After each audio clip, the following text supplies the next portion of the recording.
경제정책에서는 뭐 중산층을 위한 이런 정책이 얼마든지 있을 수도 있겠지만 이 점에서는 남북한 대결 상황에서 중도라는 건 있을 수 없습니다. 어떤 정책이든 조금 좋아도 대한민국이 좋든가 조금 좋아도 북한이 좋든가 둘 중에 하나지 대한민국도 좋고 북한도 좋은 그런 정책은 있을 수 없습니다. 따라서 이 연방의 통일이 본격적으로 추진될 겁니다. 김대중 대통령이 그렇게 합의하고 난 이후에 그 당시에 국회에서 열린우리당이 노무현 정권에서 열린우리당이 6월 15일 국경일을 정하자고 정부에서 발의를 해서 추진했다가 실패하긴 했지만 국경일을 정하자고 했고요. 2007년 10월 4일 날 노무현이 북한에 가서 김정은과 2차 정상회담을 하면서 14가 공동 합의문을 발표하면서 6월 15일을 국가기념일로 추진하기로 재정부 추진하기로 이렇게 합의했습니다. 그리고 2000년 6월 15일 이후에 초중고등학교에서 전 여자 선생님들이 6월 15일 되면 파워포인트를 만들어가지고 우리 학생들에게 연방의 통일에 대해 교육합니다. 연방의 통일이 남북한이 같은 민족끼리 자주적으로 평화적으로 하는 통일이다. 그리고 요즘 여러분들 우리 조갑재 대표님 그 조갑재닷컴에 들어가시면 참 많은 기사를 볼 수 있습니다만 국내 친북 세력들이 대한민국은 몰아내고 연방계를 통일하자고 지금 가부 선전을 하고 있고 지난 7월 1일에는 드디어 광화문에 연방계 통일 선동대가 등장해서 한반도기를 부착하고 앞뒤에 딱 마이크를 달고 대한민국은 몰아내고 연방계를 통일하자고 가부 방송을 하고 다녔습니다. 아마 연합사가 해체되면 이 연방계 통일이 가장 큰 파도로 등장할 것이고 이것이 남남 갈등의 핵으로 등장할 가능성이 있습니다. 이렇게 되면 대한민국은 철수가 돼야 되고 경제가 타격을 받고 연방계 통일이 되는 데서 남남 갈등이 심각해지면 우리 대한민국은 걷잡을 수 없는 혼란에 빠질 수 있습니다.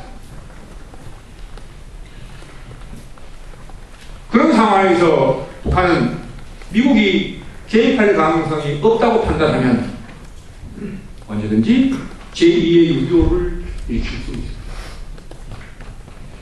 여러분들 제2의 6.25는 제1의 6.25하고는 근본적으로 다른 겁니다. 지금 북한은 생화무기도 가지고 있고 핵무기도 가지고 있습니다. 모든 수단을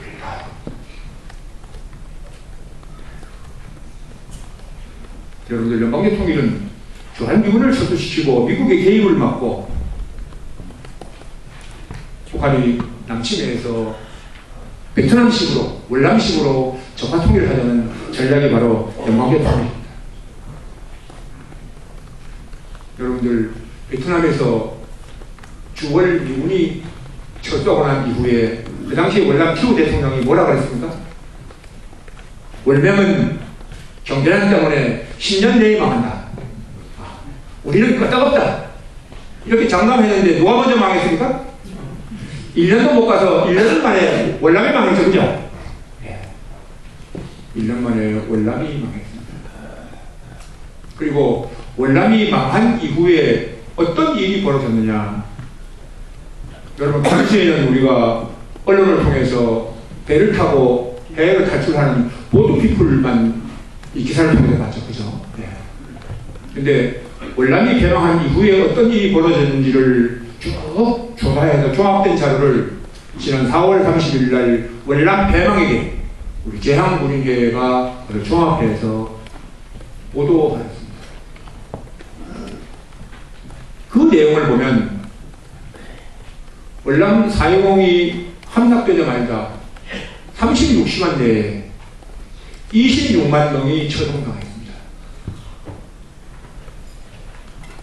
그 26만 명이 처형당함을 본 월남민들이 놀라가지고 돈 있는 사람들은 공산당 요원들에게 와이를 쓰고 약 쓰고 해서 바다로 배를 빌려서 탈출된 것이 그게 보트피플입니다. 그것이 약 100만 조금 넘다고 합니다.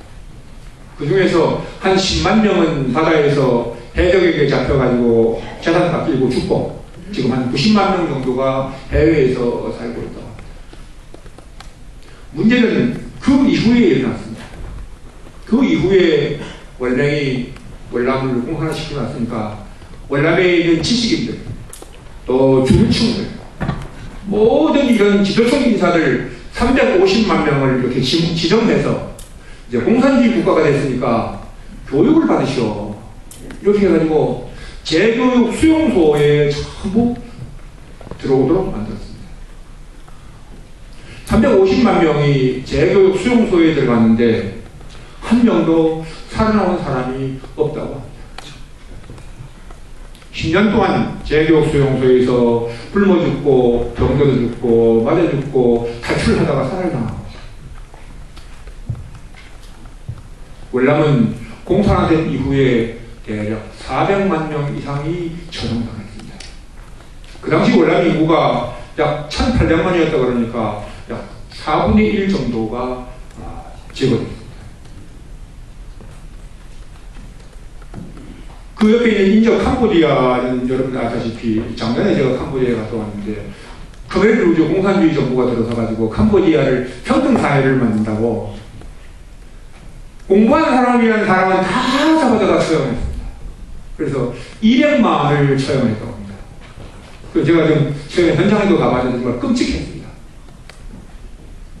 그 당시 캄보디아 인구가 700만이었다 그러니까 거의 3분의 1이 해당되는 캄보디아 지식인들을 다 잡아서 처형했어요. 옛날에 중국이 공산화될 때 그랬고 러시아가 공산화될 때 그랬고 민주주의 국가가 공산화되면 어떤 일이 벌어진다는 것을 역사가 증명하고 있습니다. 한미양세 해체가 이러한 끔찍한 민족소년의 시발점이 될 수 있다는 겁니다. 여러분들 이거 그냥 놔둬야 됩니까? 막아야 됩니까? 막아야 되죠? 여러분들 이거 반드시 막아야 됩니다. 반드시. 그러면 어떻게 막아야 됩니까? 이렇게 치밀하게 이렇게 추진해 왔는데 북한이 이렇게 치밀하게 추진해 갈 것인데 어떻게 막아야 합니까?